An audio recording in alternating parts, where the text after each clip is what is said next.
سلام به همگی. امیدوارم حال همتون خوب باشه. من سهند حسین زادم، تحلیلگر و مدرس بازارهای مالی و شما دارین دوره روانشناسی معامله‌گری من رو میبینید. توی این جلسه میخوایم راجع به انواع ترس که به معامله‌گرا دست میده حرف بزنیم. خیلی مهمه که بدونیم ترس ها چیان که راه حلش رو راحت‌تر پیدا بکنیم. پس بریم.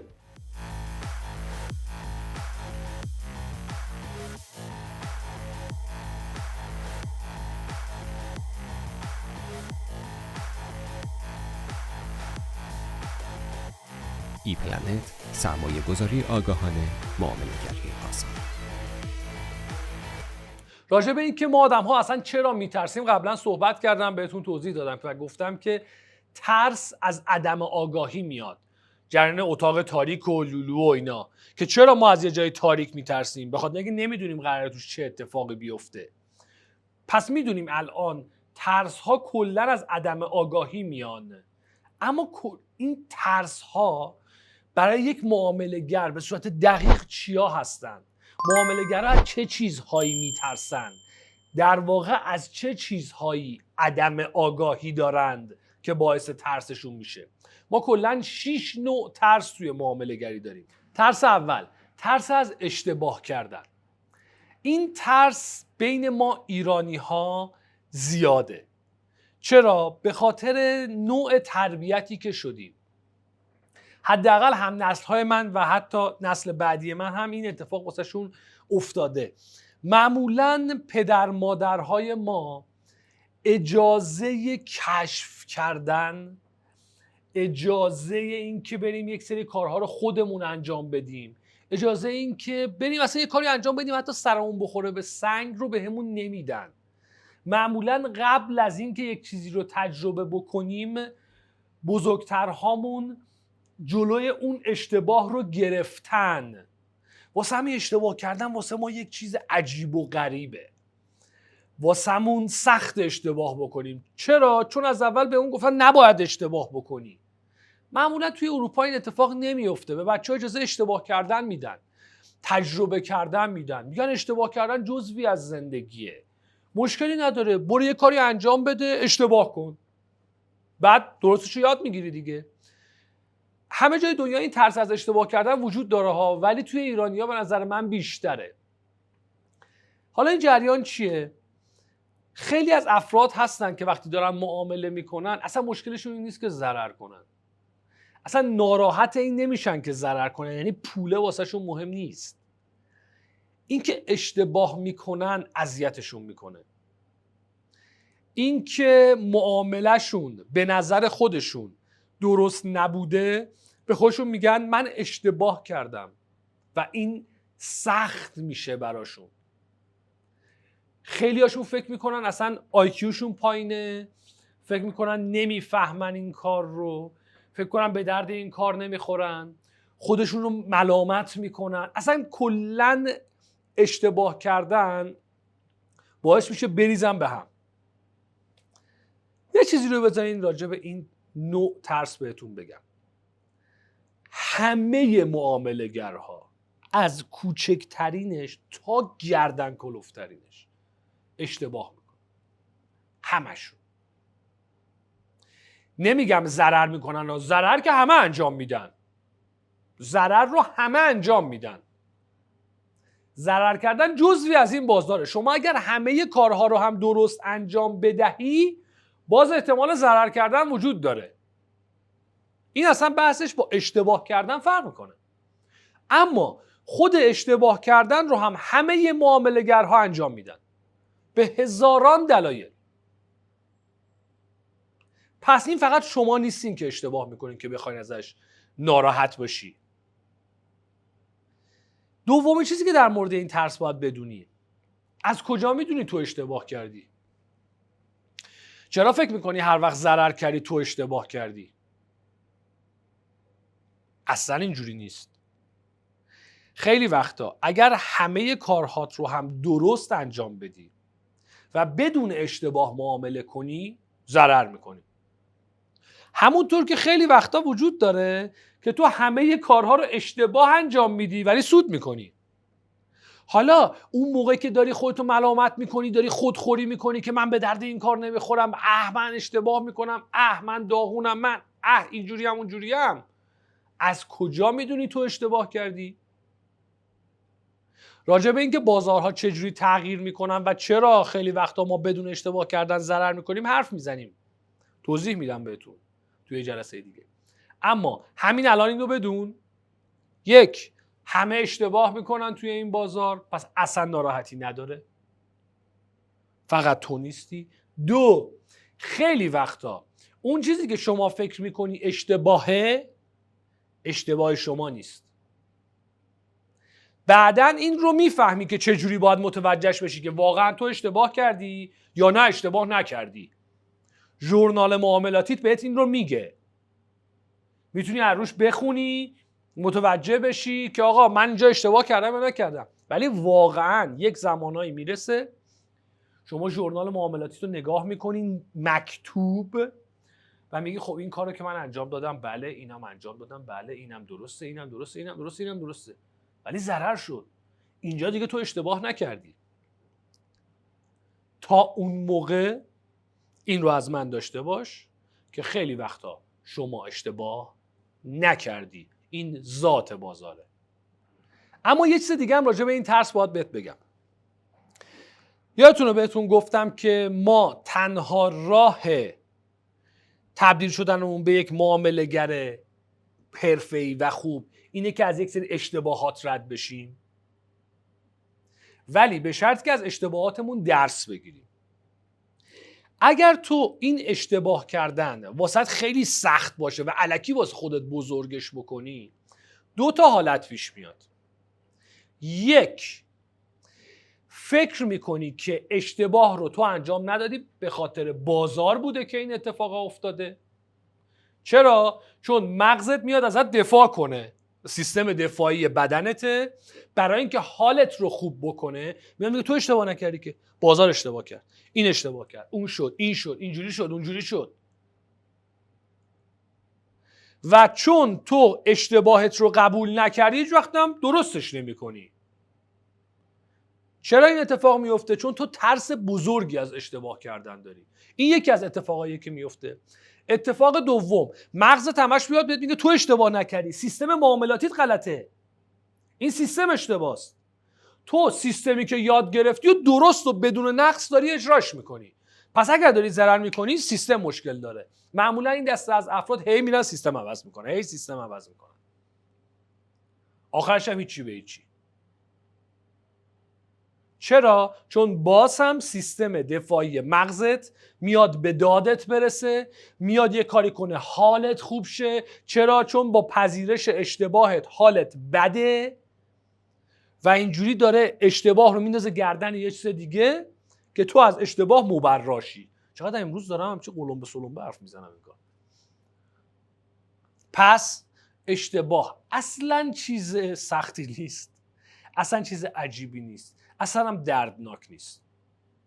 هر ضرری کردی فوری نگو من اشتباه کردم، حداقل الان، تا زمانی که بهت یاد بدم چجوری بفهمی واقعا اشتباه کردی یا اشتباه از تو نبوده. این یک روند عادی بازاره. ولی اگر هم اشتباه کرده بودی، همه اشتباه میکنن. این ترس رو مچاله کن، بنداز دور. مسیر معامله‌گر شدن از اشتباه کردن میگذره. خب بریم سراغ ترس دوم. ترس دوم ترس از دست دادنه. این از دست دادن به معنی ضرر کردنه، به معنای اینه که پول از دست بده. از ضرر کردن آدم ها میترسن. این یک ترس خیلی شایعه توی بازار. یعنی خب شاید از هر کی بپرسی بزرگترین ترس چیه، اینه که میگه من پول از دست بدم دیگه. مشکل این ترس کجاست؟ از اینجایی نشأت میگیره که یک، معاملات رو تک به تک میبینن که بهتون گفتم نباید این کارو بکنید. تک به تک دیدن معاملات باعث میشه که تو هر یه معامله‌ای که ضرر کنی ترس وجودتو برداره، میترسی بری معامله بعدی. چرا؟ چون هر یه دونه معامله واسه تو ارزشمنده، در صورتی که اصلا نباید باشه. تک معامله ارزشی نداره.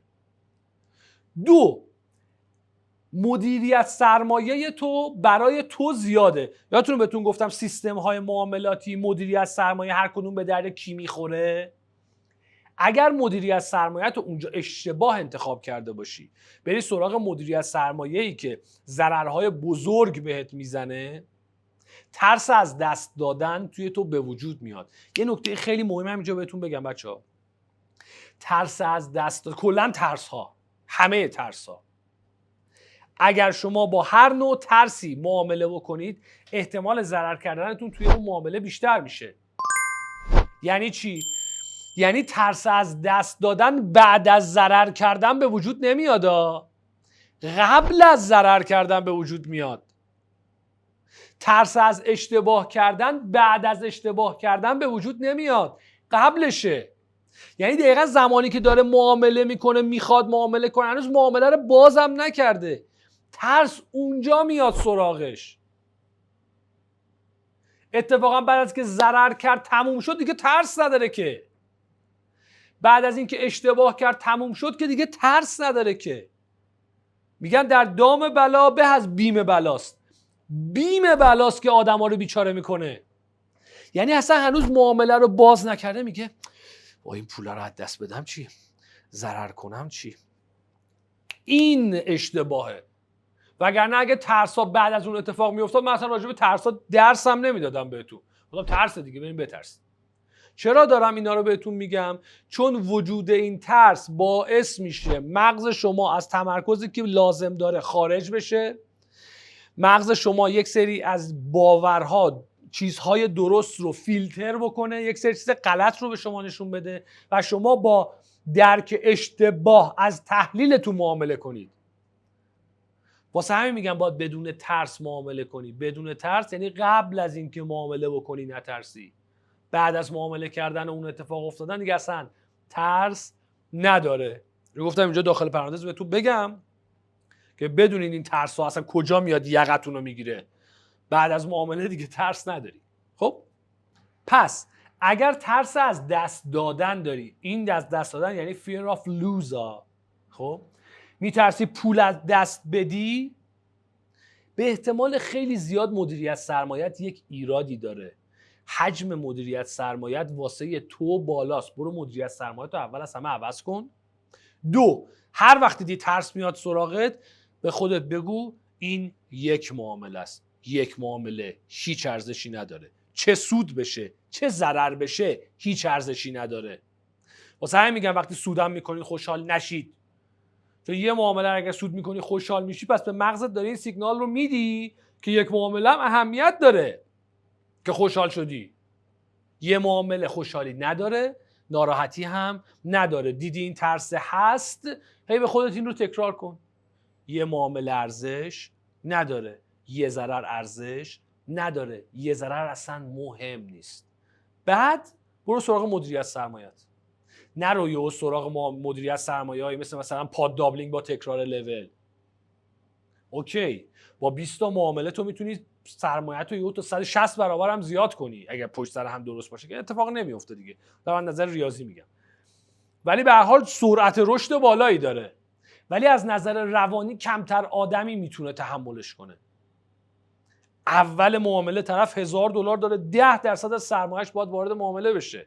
حالا اوکی، شما یاد میگیری که فقط باید با سیستم هایی که وین ریت خیلی بالا دارن، مثل واگرایی سگانه، مثلا کلاسترینگ، میراکل، اینا معامله کنی. اوکی، احتمال بردت خیلی زیاده، به شرط که نترسی. اگر بترسی، اون واگرایی سگانه رو اشتباه پیدا میکنی. اگر بترسی، کلاستر میراکلت این ساندویچ میمونه، بینش فاصله داره ولی تو نمیبینی. از ترازهای اشتباه استفاده میکنی، مغزت گولت میزنه. اگر این ترس توت وجود داره، سراغ اون نوع از مدیریت سرمایه ها نرو. برو سراغ مدیریت سرمایه هایی که با 0.5%، کمتر از 0.5% از سرمایه‌ات بتونی معامله بکنی تا ترست کم کم بریزه، اعتماد به نفس برگرده. بعد برو سراغ بقیه مدیریت سرمایه ها اگر دوست داشتی. ترس سوم بهش میگن فومو. اینم اگر بخوایم ترجمهش بکنیم بهش میشه ترس از دست دادن. اما این فومو در واقع میشه fear of missing out. این از دست دادن به معنی ضرر کردن نیست. میدونین کیا این نوع ترس میاد توی وجود آدما؟ اون سالی که سال 97 98 که بورس داشت رشد میکرد، خیلی داشت میرفت بالا، فومو خیلی از آدما رو میگرفت. همش فکر میکردن که بقال سر کوچه هم داره پول در میاره، اون پسر خالم هم همین جوریه، دختر خالم هم همین جوریه، اون پسر دماغشو نمیتونست بکشه بالا، اونم الان داره تو بورس پول در میاره. میدونی همه میگی فکر میکنن همه دارن پول در میارن، همه توی مسیری هستن، من جا موندم، من از دست دادم، من موقعیت رو از دست دادم. این از دست دادن به معنی از دست دادن موقعیته. روی کریپتوکارنسی هم این اتفاق افتاد. زمانی که بیت کوین داشت رشد میکرد، همه میگفتن وای همه پولدار شدن، همه اینجوری شدن، همه اونجوری شدن. چرا حالا این اتفاق هم میفته؟ جو روانی هم توی اینستاگرام و شبکه‌های مجازی و اینا هم هست. شروع میکنن یه سری آدم زرد هی حرف زدن. تو اگر سال فلان پول یه دونه پراید رو میدادی، بیت کوین میخریدی، الان میتونستی توی نیاورون باهاش خونه بخری. یه نفر رو تو پیدا کن، یه نفر رو که از سال فلان تا سال به سال دقیقاً از اون کف بیت کوین رو خریده باشه، اون سقف هم فروخته باشه. بذار چیز خیلی ساده بهت بگم. اگر شما بیت کوین رو $10,000 میخریدی زمانی، بهت قول میدم 80-90% روی $15,000 میفروختینش، 90% آدما روی $20,000 میفروختنش. بیت کوین $2,000 رو اگر کسی میخرید که خیلی هم خریده بودن حالا اون موقع، روی $10,000 میفروختنش. آقا خود من چرا راه دور میریم؟ بیت کوین بعد از که یه ریزش کرد رسید دوباره به 3,000 خورده دلار، من خریدمش. نگهش داشتم تا $70,000. معلومه که نه، من رو $10,000 نقد شدم. دوباره روی $12,000 خریدم، رو $18,000 نقد شدم. $23,000-4,000 خریدم تا 50 خورده هزار دلار داشتم، بعدم دیگه اصلا نخریدم چون دیگه داشت میرفت فاز ریزشی و دیگه من اصلا نخریدم. کی میگه از کل این سود رو میشه؟ اینا بابا همه جوای روانی زرد تبلیغاتیه. طرف 100% سود بگیره دومشو میذاره رو کولش میره. بعد چرا اینجوری میگی؟ چرا راجع به اونایی که روی $17,000 5 سال پیش خریدن بعد شد $3,000 مجبور شدن با $3,000 بفروشن حرف نمیزنن؟ کی گفته شما چیزی رو از دست میدید؟ اصلا مگه بورس رشد نکرده انقدر؟ تعداد کسانی که از بورس خیلی سود به دست آوردن رو مقایسه کن با کسانی که زندگیشون هم باختن. ببین چند درصدن اینا. ببین اونایی که باختن بیشترن یا اونایی که بردن. فقط حرفه‌ای‌ها بردن. اونایی که آماتور بودن همه موندن تو ریزش‌ها گیر کردن و نیومدن بیرون. به خاطر یک ارور دیگه. یک سری از کارهایی که تو جلسه بعد میخوام راجعش باهاتون حرف بزنم که حرفه‌ای‌ها یک سری کارها رو انجام میدن که آماتورها انجام نمیدن. اصلا تفاوت حرفه‌ای و آماتورها رو اونجا میفهمید. ولی این فومو بیشتر به خاطر جو روانیه. اصلا نترسید که یک موقعیتی رو دارید از دست میدید. بیت کوین رشد کنه من جا بمونم، چی فدا سر. بورس دوباره رشد کنه من جا بمونم، چی فدا سرت. یادتون باش موقعیت‌های معاملاتی مثل این میمونه که شما نشستی تو ایستگاه اتوبوس، این اتوبوس رفت، اتوبوس بعدی میاد، اونم رفت بعدی میاد، اونم رفت بعدی میاد، همیشه یه اتوبوس میاد. پس هیچ وقت اسیر این جو روانی زرد مزخرف نشید خواهشاً. فومو رو بیشتر رسانه‌ها ایجاد میکنن. شما هیچ وقت موقعیت‌های معاملاتی رو از دست ندادید، چون موقعیت‌های معاملاتی بی نهایتن. فومو مثلا چرا تو بازار فارکس به وجود نمیاد؟ تا اینجای ویدیو رو دیدین؟ چطور بود؟ اگر واسهتون جذاب بود خوشحال میشم اگر لایک کنید، ساب کنید و نظرتون رو میذارید واسم کامنت کنید. اون زنگوله رو هم فشار بدین که اگر ویدیو جدید گذاشتیم سریع بهتون اطلاع بده. در ضمن اگر میخواین توی قرعه کشی هر ماه ما شرکت بکنید، 2 تا کار باید انجام بدید. 1. این ویدیو رو لایک کنید. 2 نظرتون یا سوالتون رو راجع به این ویدیو کامنت کنید. ما هر ماه قرعه کشی میکنیم و به 5 نفر هر کدوم $200 پرداخت میکنیم که این جایزه رو هم اسپانسرمون یعنی بروکر ای پلنت به شما پرداخت میکنه. در ضمن این ویدیو رو هر وقت که ببینید میتونید توی این قرعه کشی شرکت کنید. مهم نیست این ویدیو کی آپلود شده باشه و یا شما کی میبینیدش.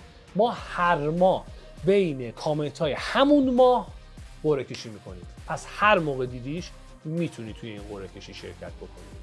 بریم بقیه ویدیو رو ببینیم. فومو مثلا چرا تو بازار فارکس به وجود نمیاد؟ چرا؟ به خاطر اینکه اصلا تغییرات توی بازار فارکس اونقدر زیاد نیست. 5% میره بالا، 5% میاد پایین، 5% میره بالا، 5% میاد پایین. خوبشو دارم میگم.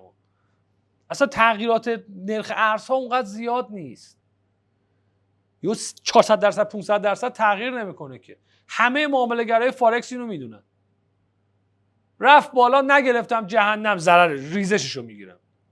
تو ریزش نگرفتم جهنم، تو رشد بعدی میگیرم.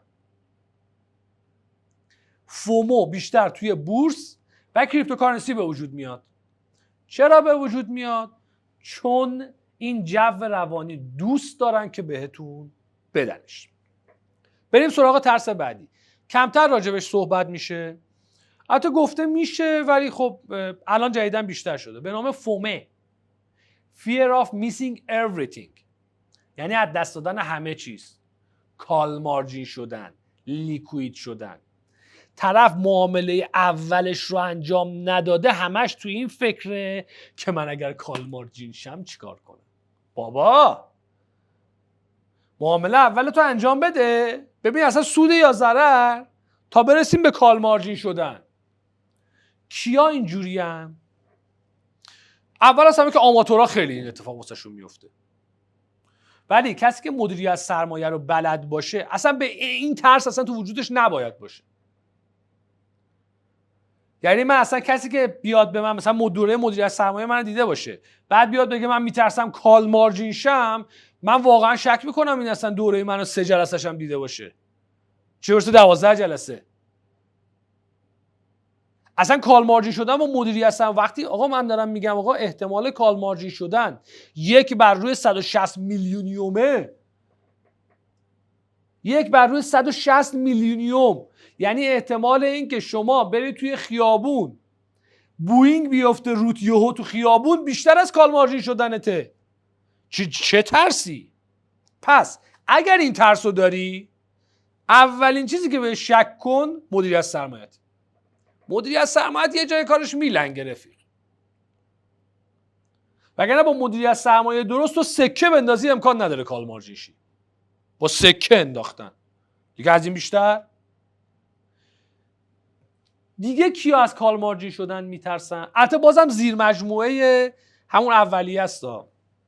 کسانی که پول کم دارن، پول کمرم با بدبختی جور کردن، بعد میخوان سریعا پولدار شن.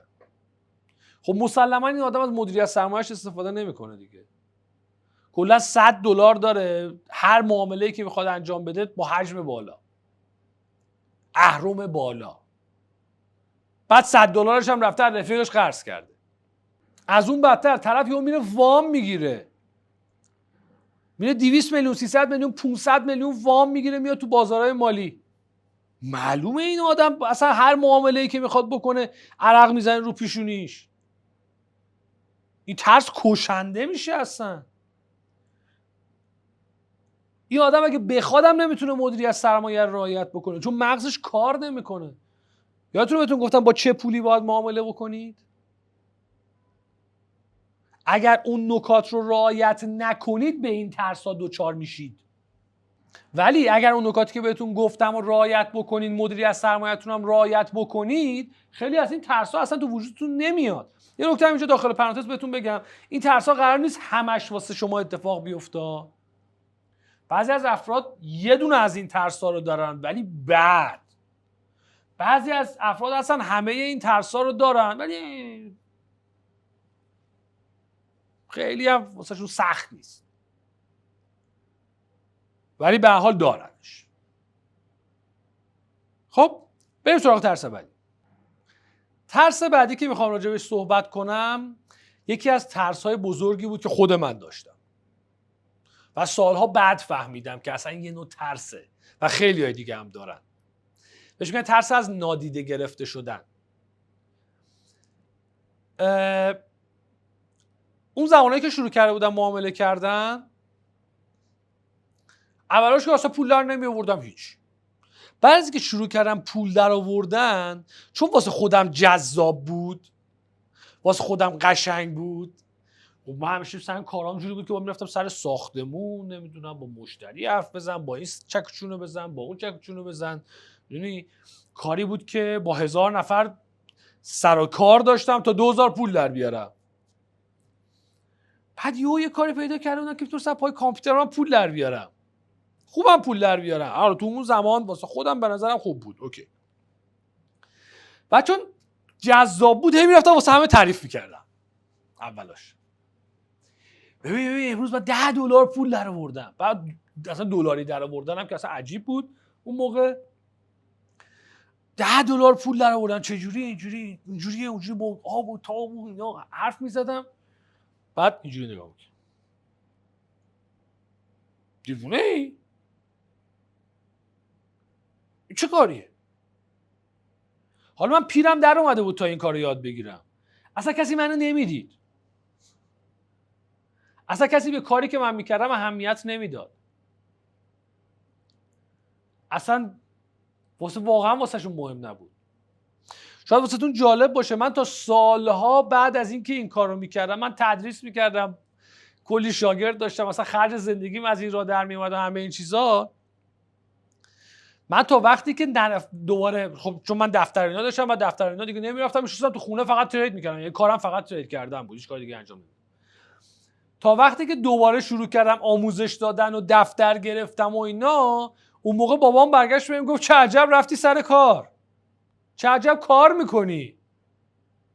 یعنی اصلا اون موقع فکر کردم من بیکارم. و گفتم خب پدر من مگه بیکارم که من هوا نمیخورم که فتوسنتز که نمیکنم، دارم یه جای پول در میارم. گفت والا من که نمیدونم تو چه کاری میکنی، چه پولیه تو در میاری؟ پول گذاشتی بانک؟ نه من پولامو بدم کل سرمایه‌ام بذارم بانک، پول سند خرج زندگی یومیه منو به زور بتونه بده. به چه کار من میاد پول بانک گذاشتن؟ بعد از که دوباره دفتر گرفتم و 4 نفر اومدن اینجا و میرفتم مثلا باید از واسه کارم از خونه میرفتم بیرون اینا، تازه بابام فکر کرد که من دارم کار میکنم. چیزی که دارم بهتون میگم زمانی که دارم صحبت میکنم من 35 سالم بود، 34 سالم بود. چون خب من یه بازه زمانی خیلی زیادی فقط کارم ترید کردن بود. و خیلی از افراد از این میترسند. من هم جزو اون افراد بودم که میترسیدم. بعضی مدت دیگه این ترس تو من وجود نداشت. چرا؟ چون اصلا واسم مهم نبود. چرا باید واسم مهم باشه که آدما چی راجعمون فکر میکنن؟ من همیشه یه حرفی میزنم، شاید این حرفی که میزنم یه خورده زرد باشه. خب یه خورده شاید زرد باشه و معمولا ادبیات من اینجوری نیست. من خیلی آینده خوش و خرم همیشه تصور نمیکنم واسه همه. یعنی در باغ سبز نشون نمیدم به همه کسایی که میخوام بیان توی کلاسام و اینا. خیلی واقع بینم. حتی میتونم بگم بدبینم.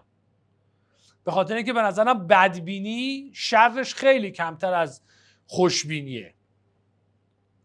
اما همیشه اینو میگم تو حرف نزن راجع به کارت. بذار بنزت راجبت حرف بزنه. ماشین خوب سوار بشی، زندگی خوب داشته باشی. دیگه کی واسش مهمه تو اصلا چرای پول در بیاری؟ نه تنها واسش مهم نیست، بلکه فقط میخوان بیان نزدیکت باهات حرف بزنن بپرسن تو چی کاره ای. واسهشون جذاب میشی. قبلش ولشون کن. هر کی میخواد باشه. اصلا دوست داشتی راجع به کارت حرف بزن، دوست داشتی حرف نزن. اصلا نگو چی کاری. من الان نمیگم چی کارم. یه زمانی خیلی جذاب بود واسم. یه زمانی هر جا میرفتم میپرسن چیکاری، گفتم تریدرم. یک حالی هم میداد. چون اون موقع هم هیچ کسی نمیدونست راجع به این شغل نمیدونست. خیلی شغل همچین جذاب و سکسی به نظر میرسید. اصلا چرا خلبانی یه کار خیلی جذابه؟ خلبانا رو میبینن هم میگه یارو خلبانه. بابا کلش مثلا چقدر مگه حقوق میگیره یه خلبان؟ 20 تومن 25 تومن، فکر نمی‌کنم بیشتر از این درآمد داشته باشه. پس چیش جذابیت داره یه خلبان؟ چون به نظر مردم یه کاری رو داره انجام میده که خیلی کار عجیب و غریبیه که خیلی از افراد نمیتونن انجامش بدن، یه تعداد خیلی کمی میتونن انجامش بدن. واسه همین خلبانه ها جذابن. اون لباس فرم و ایناشون رو که میبینن هم که یارو خلبانه. تریدر بودن هم یه زمانی اینجوری بود. توی ایران الان دیگه اینجوری نیست واقعیتش رو بخواین. چرا؟ به خاطر اینکه یه خورده اسمش رو خراب کردن. یعنی دیگه اینقدر هر کسی با خانواده‌اش دچار مشکل شد اومد گفت من تریدرم، معامله‌گرم. دیگه تقریبا تو هممون تو خانواده هامون معامله‌گر داریم، تریدر داریم. تازه خیلی هم با لهجه قوی‌تری میگم ما تریدریم. حالا یکی هیچ 2000 هم پول در نمیاره کاری نداریم ما، ولی جلو 4 تا از این خط خطوط داره دیگه. من الان دیگه نمیگم اصلا. ولی اگر گفتی و کسی نفهمیدش، درکت نکرد، بازم میگم بذار چند سال بعد بنزت راجع به حرف بزنه اگر بچسبی به این کار. اون موقع حالشو میفهمی. کردن نکردن هم نکردن. خب بریم سراغ ترس آخر. آخرین ترس درآمد نداشتنه. خیلی از افراد میترسن، میگن من این همه وقت بذارم، یاد بگیرم، تمرین کنم، معامله کنم، نمیگه پول از دست بدم، میگه اگر خرج زندگیم در نیومد چی؟ اگر نتونستم اجاره سر ماهمو بدم چی؟ میپرسه ازم به نظرتون مگه این کارو بکنم میتونم مثلا قسط واممو بدم، میتونم اجاره خونه بدم، میتونم خرج دانشگاهمو بدم؟ میدونی خرج روزانه‌شون رو میخوان از این کار بدن. کیا این ترسو دارن؟ 2 عده آدم. کسانی که از همون اول بسم الله میخوان این کار رو به عنوان شغل اصلیشون در نظر بگیرن. یعنی هنوز تازه اومده بسم الله الرحمن الرحیم من یک تریدر هستم، همه کارها رو میذارم کنار، فقط ترید میکنم. منم جای اون بودم میترسیدم والا. ترسم داره. دسته دوم کسانی که با سرمایه خیلی کم میخوان بیان توی این بازار اما توقعشون بالاست. کلاً $500 $1000 سرمایه‌شه، شروع کرده معامله کردن. میگه من میتونم با این اجاره خونه‌مو بدم. میگم تو خیلی شاهکار کنی ما این $100 پول در بیاری با $1000. شاهکار کنی ها. حالا باز یه سری تو اینستاگرام دارن میگن $1000 را ماهانه بکن $5000. باش. هر موقع یه کسی همچین حرف بگو باش تو خوبی. خب من دارم راجع به ما اینجا قرار راجع به واقعیت صحبت کنیم، نه حرفای خوشگل اینستاگرامی. من میگم آقا تو تازه وارد این کار شدی، اگر نابغه باشی میتونی با $1000 ماهی $100 در بیاری، یعنی 3,200,000 تومان. با 3,200,000 تومان میتونی خرج زندگی در حد 3,200,000 تومانه اگر نابغه ای میتونی. در غیر این صورت شما باید روی 1,000,000 تومان هم به زور حساب کنی با اون سرمایه. اگر سرمایت هم بالاست باز نمیتونی این کارو بکنی. چرا؟ چون اگر همه کارهاتو بذاری کنار، بگی فقط میخوام این کارو انجام بدم، تو اول کار دارم میگم فقط میخوام همین کارو انجام بدم، چون تمام پلهای پشت سرتو خراب کردی میترسی. سر ماه وقتی که اجاره خونه داری میخوای چیکار کنی؟ اون موقع این آدما وقتی یه جایی لنگ میمونن میرن سمت اوورترید کردن، گند میزنن، کلا به همه چی میره. یعنی هر چی در طول ماه در آوردن آخر ماه سر اجاره خونه‌اش خراب میکنه میره. با بره از اصل پولش بخوره. اگر جزو کسانی هستین که تازه وارد این بازار شدید، تازه منظورم 2 سال اوله، 3 سال اول یعنی تازه، بستگی به آدمش داره، ولی زودتر از 1 سال جوکه. خب شما ماکسیموم اجازه داری به عنوان شغل دومت به این کار نگاه کنی. یعنی اصلا نمیتونی اگر شغلی داری بقیه شغلاتو بذاری کنار بیا بچسبی به این کار. اگر بچه خونه ای داری پول تو جیبی تو میگیری، چه کارو بکنی چه کار نکنی دارن پول تو جیبی تو بهت میدن، تینیجری سنت کمه دانشجویی یا هر چیزی اوکی بچسب به عنوان شغل اولت، خوش به حالت که میتونی وقت زیادی واسش بذاری. اون موقع بازم دیگه ترس نداره، تو که داری درآمد تو از جای دیگه داری دیگه، دارن پدر مادر لطف میکنن بهت پول تو جیبی تو میدن، خرج زندگی تو اون باید بده. در واقع ترس از درآمد نداشتن رو کسانی دارند که قرار این کار واسه شون درآمد اصلی زندگیشون باشه. امکان این توی 2-3 سال اول معامله گریت وجود ندارد. اگر 18-19 سالت هم هست میگی من میخوام این کار رو انجام بدم ولی باید کار بکنم پول تو جیبی هم نمیگیرم و اینا، خیلی ببخشید تو روت دارم بهت میگم از سر تنبلیته. شنیدی این کار راحته، فقط قراره بشینی پشت کامپیوترت پول در بیاری، از این خبرا نیست. 18-19 سالته، جوونی ماشاءالله بهت، باش برو اینجا سر کار. اینو به عنوان شغل دومت بهش نگاه کن، یه مدت معامله کن، سرمایه‌های کوچیکتو تبدیل کن به سرمایه‌های بزرگ، ترست از بین بره، اعتماد به نفست بیاد، سیستم تو بدنت بشینه، توی ذهنت بشینه، سرمایه‌ات بالا بره به اون حدی که 4-5% سود ماهانه بتونه خرج زندگی تو بده. اون موقع برو از بقیه شغلایی که داری انصراف بده، استعفا بده، بیا بشین به عنوان یک تریدر تمام وقت. تا قبلش اگر این کارو بکنی 100% ترس از درآمد نداشتن میاد سراغت، اصلا شک نکن.